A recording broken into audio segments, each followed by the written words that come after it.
Can Europe defend itself? Until recently, this was a theoretical academic question. Why would Europe need to defend itself when, as many believed, Russia was no longer a threat?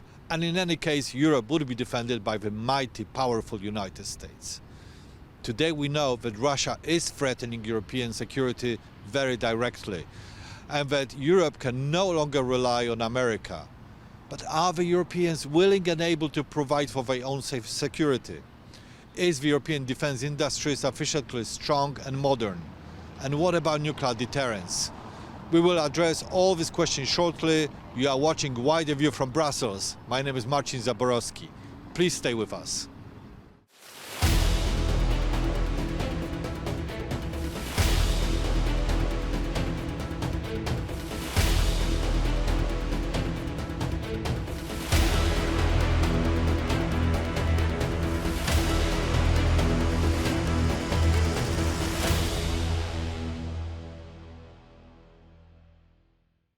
As we are discussing European security here in Brussels, I'm joined in studio by two Brussels insiders, by Jan Cienski, who is senior defense editor at Politico, and Gerlinde Niehus, who is the former NATO senior official and currently co-founder of Brussels Hub, which is a think tank based here in Brussels.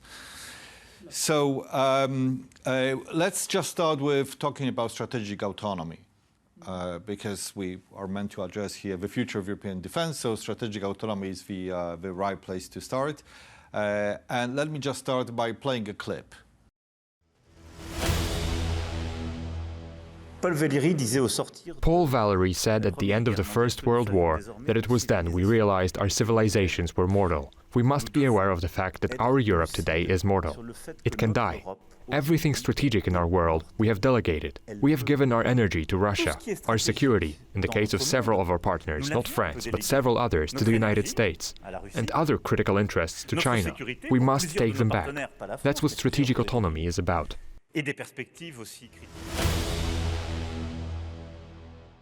Let me start by asking a fundamental question here. Is there a genuine political will in Europe now for strategic autonomy? And I would like to start with you, Jan. There is a lot of talk in the last couple of years about it, particularly since Trump's return. Is it the real thing, or is it just a panic because the Europeans haven't got their act together? No, I think there's definitely a sense in Europe that the continent can't be allowed to drift. And to lose its industrial base, to lose its defense industries, to be completely, as Macron was saying, to completely put out all of its core functions to external countries. But changing that requires a lot of money, a lot of political will, and historically the European Union has always shown that it's a very difficult beast to manage. You've got 27 leaders who pull in various, very, very different directions. So it's one thing to know what needs to be done. It's another thing to actually translate that into action. And the EU, if you look at everything from the adoption of the euro to a host of other EU policies, it takes a long time to get these things in order. I don't think Europe has that much time. And so there certainly is a sense of urgency among European leaders that they've sort of woken up to their vulnerabilities and the need to fix it. So the optimists may say that that recognition means that things will actually move in the right direction, but we're still not close to there yet. Gerlinde, we heard the promises of European getting to act together before, after Crimea, after Afghanistan. There were various crises. And the Europeans were saying, now is our time, we will step up. It hasn't happened. Do you think that is going to happen now? Do we have some grounds for optimism here? I'm like Madeleine Albright, I'm an optimist, but I worry a lot. So, but I think this time around, the Europeans really, with Greenland, they realized, this was the last drop that made the bucket overflow, because they had seen these various factors, Trump disdaining democracy, coercing allies, etc., etc. But I think they now realize they need to become more independent from the US. Having said that, even if the political will is building up, and I think it is, as long as Europe does not have a new leadership formula or a muscle to actually implement it, we are still not there. Yeah? So I think ideas such as building a Security Council, a European Security Council, are valid and need to be pursued with sense of urgency. And at the same time, we also need to review, let's say, the enabling frameworks, be this on the EU side or on the NATO side, in order to not be held back by the ones who are constantly blocking, i.e. the case of Hungary, for example. Yeah? So formulas of working more with coalitions of the willing, which would then allow also to integrate the UK, Norway, and critically Ukraine into European Defence Union thinking, I think, are essential. Okay, so we might say that political will seems to be developing, really, but we haven't quite got there. And let's talk about some numbers here.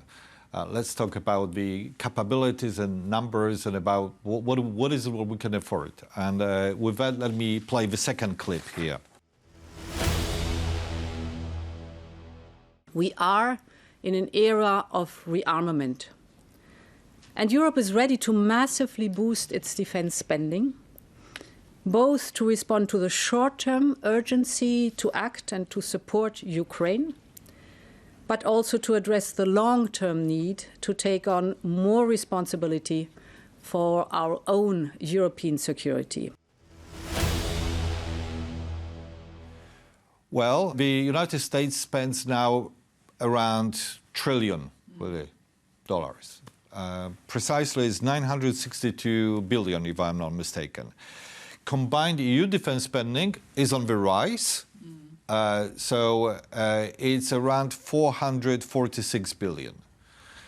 That's after all the adjustment and after the certain rise in European defense spending. But to have a genuine strategic autonomy, what do you think? And I would like to start with you, Gerlinde. What do you think the Europeans really need to spend in order to, to be able to defend themselves?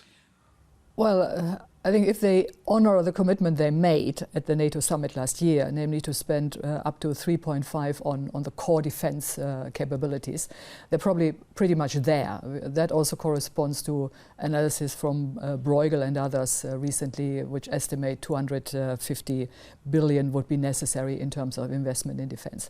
Having said that, for me, figures and numbers are less relevant. They do matter, but figures and numbers do not translate automatically in capabilities. Yeah?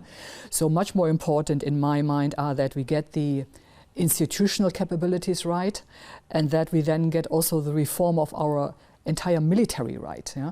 And that means that we need to forge European forces in such a way that they have a European identity. Yeah? Because for the time being, we have to quote somebody, I think it was Borrell, we have 27 bonsai armies. Yeah? And they are not used to fighting together. The backbone so far has always been provided by the US. So if we want to replace that backbone, we need to forge that common spirit in our armed forces, and we have also then to provide them with the equipment which allows them to fight together in extremis. So and there we are lacking many things. Yeah? We are lacking intelligence, we are lacking electronic warfare, to mention just two, and so on and so on. So this is more important than the numbers. Who do you think could provide the backbone if the United States would be absent? Would it be one nation, or you would see a... No, it must be the European nations together with UK, Norway, and frankly Ukraine. Mm-hmm.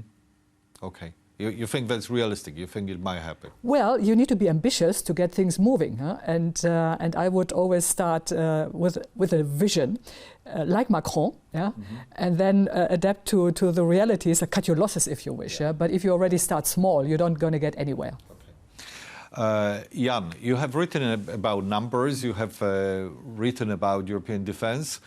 So yes, we do have a little bit of a problem with the fact that that we talk about percentage of GDP, about vast amounts of money, but then there is always a big question how well this money is actually being spent. Is it not spent on pensions, for example, or infrastructure? I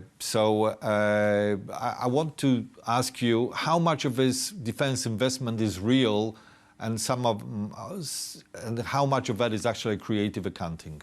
I think that in the past, because if you look further back, during the Cold War, the Europeans were spending a lot of money, very high percentage of GDP, and the Germans had vast tank armies, the French, the Brits, the Canadians were here. So that very much ended after the Cold War. But and there was this element after the Cold War that the spending on equipment did diminish rapidly, and that there was a lot of money going on pensions and that sort of thing.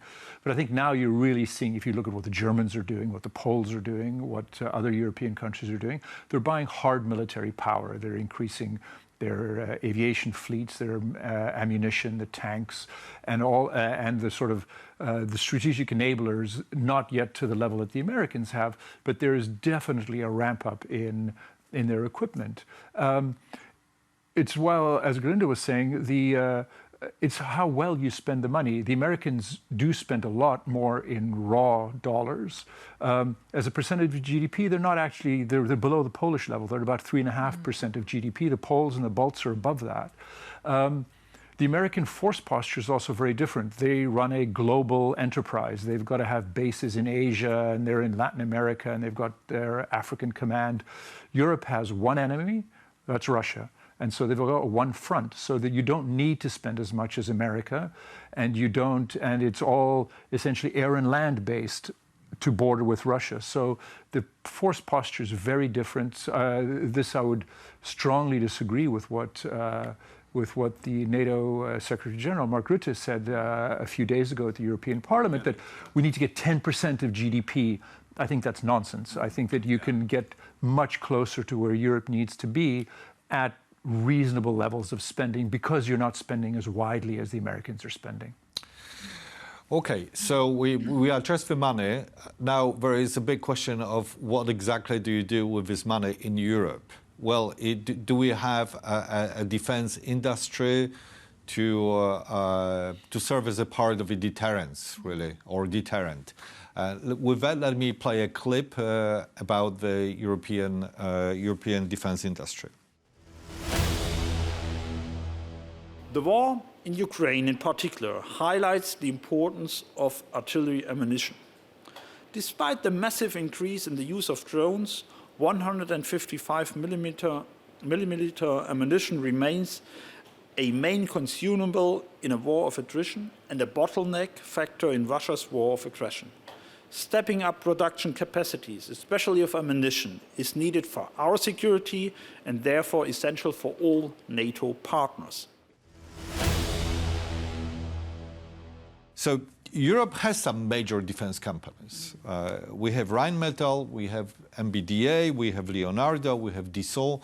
So there are, big businesses out there with big budgets, but still the war in Ukraine has exposed major weaknesses. We were unable to provide Ukraine with the ammunition that was needed. The ammunition production was lagging. So, Gerlinde, the question goes to you to start with. What's the state of European defense industry?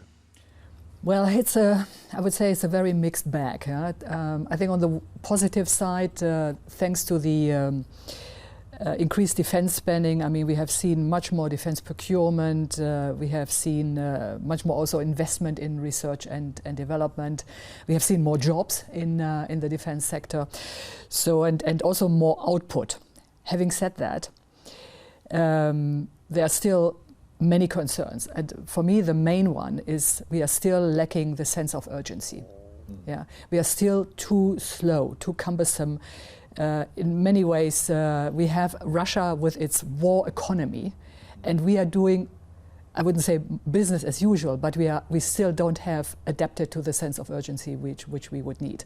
And then there are other aspects, of course. I mean, the fragmentation of European defense industry, the fact that we do not have yet a single market when it comes to defense is a big hurdle. Yeah, the fact that we are still depending on U.S. provision of arms, which actually has risen, if you look at the data provided by CIPRI, is a big concern. Yeah, the fact that we are, in comparison to the U.S., still underinvesting in innovation is a big concern. To just mention a few of those areas, so we have made progress, but we still have a long way to go. We clearly have a need here for defense industrial mobilization. Do you see that? Do you think that this is happening, or you think that that's not taking off yet, as Gerlinde suggested, really? I mean, just to use the example that you were using of artillery shell production, Rheinmetall makes now more shells a year than the United States. The U.S. total 155 millimeter production is around 600,000 shells a year. Europe is producing about 2 million. So, but from a much lower starting point. So that's one micro example, but it shows that if there is the appropriate incentives, the financing and the political will, Europe can wake up and start to produce, except that has to happen across a whole host of areas, everything from tanks to fighter jets to airlift capability. There's an enormous amount that needs to be done. If you talk to industry, one of their big complaints is that they want to have long-term contracts. What their fear is that we're now in an emergency. What happens if, just say, 6 months from now, the war in Ukraine ends? And then the governments go, great, we're back to spending on social welfare, and you guys, with this expanded production, you're left on ice, and you've made the investment, and there's no more contracts. So they want to get locked in, multi-year contracts so that they can build up production, knowing that Europe will not retreat from these defense commitments. I think that what we saw with Trump over Greenland, and that sense that America is no longer reliable and in some senses no longer even an ally, probably means that there is a long-term change in European thinking and that you will start to see these long-term contracts. But it's true that we need a complete change in European approach and ending fragmentation, rethinking procurement across countries so that you don't have these micro projects that are duplicated across countries. It's enormous waste as well. So I think that we have a consensus here that the Europeans have started spending more and investing in defense. But now there is also a big question of whether they're going to invest in European defense industry, and it is troublesome somehow. Example of Poland, the country which is one of the major defense investors at this point in time, but is buying predominantly in the United States and in Korea. So what does it say about the state of European defense industry? Or about, the choices that Poland makes? Gerlinde. Well, it shows that we're still not there, that we still don't have the European defense industry at the level where we would need it, I would argue. Having said that, I think we also need to have a sense of pragmatism, and if we have urgent needs, as the case of Ukraine to defend itself against Russia's war every day, you cannot wait for the ideal state of the European defense to say, okay, we procured European. Yeah? People are dying every day. Yeah? So I think under these circumstances, in my mind, it's legitimate to say, well, we need to be pragmatic and get the things we need now where we can get them. Yeah? But the overarching strategic goal, in my mind, needs to be this formidable European defense industry, with large extent independent from the US, which is also why we should stop, or at least ask ourselves, should we continue buying F-35s? I think that the Polish example is interesting because Poland has a very close political relationship with the United States. So I think part of those purchases were that Poland needed off-the-shelf equipment as fast as possible, and it wanted to secure the alliance with the United States. And you can see that in some way worked. That Trump said recently that if they start to pull back forces from Europe, Poland won't see that. And because I think in part is for the political relationship and because Poland is a big buyer. I think the other reason is that for historical reasons of what happened during the Warsaw Pact, Poland has comparatively small defense sector, not properly integrated. It's nothing compared to what the Swedes have or the French or the Italians. So they simply don't have enough domestic production that allows them to buy off-the-shelf products from their own. There's an effort to change that, but that's much longer term. And the need was to dramatically ramp up power. And so that's why they bought from the Americans and the Koreans. So we covered defense industry to a point, but in order to have strategic autonomy, really, we need nuclear deterrence. Yeah? And let me just move to this item by playing a clip from a recent speech by Mark Rutte. And if anyone thinks here, again, that the European Union or Europe as a whole can defend itself without the US, keep on dreaming. You can't. We can't. We need each other. And why do we need each other? I tell you. First of all, because also the US needs NATO. They need a secure Arctic, they need a secure Euro-Atlantic, and they also need a secure Europe.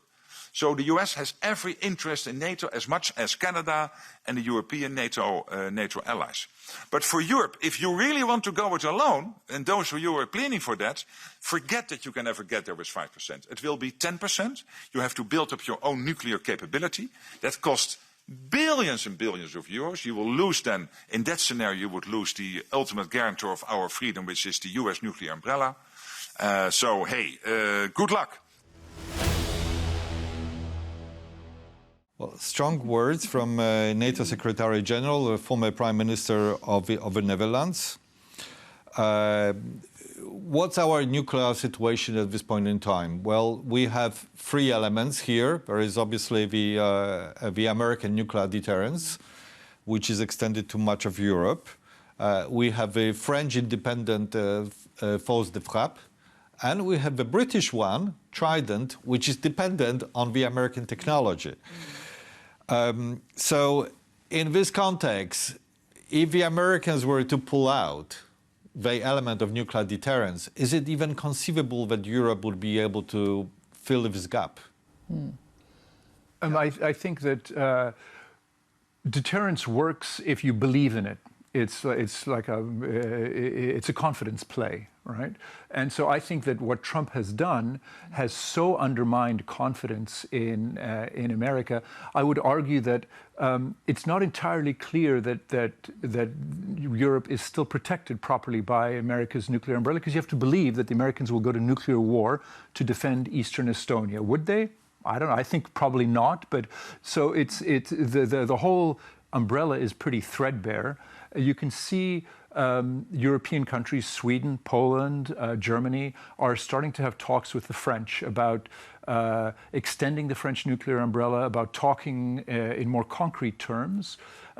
It's true what Mark Rutte said, that that Europe would probably have to increase the size of its nuclear deterrent. The French arsenal is just under 300 warheads right now, and they have no tactical weapons. It's all sort of strategic weapons.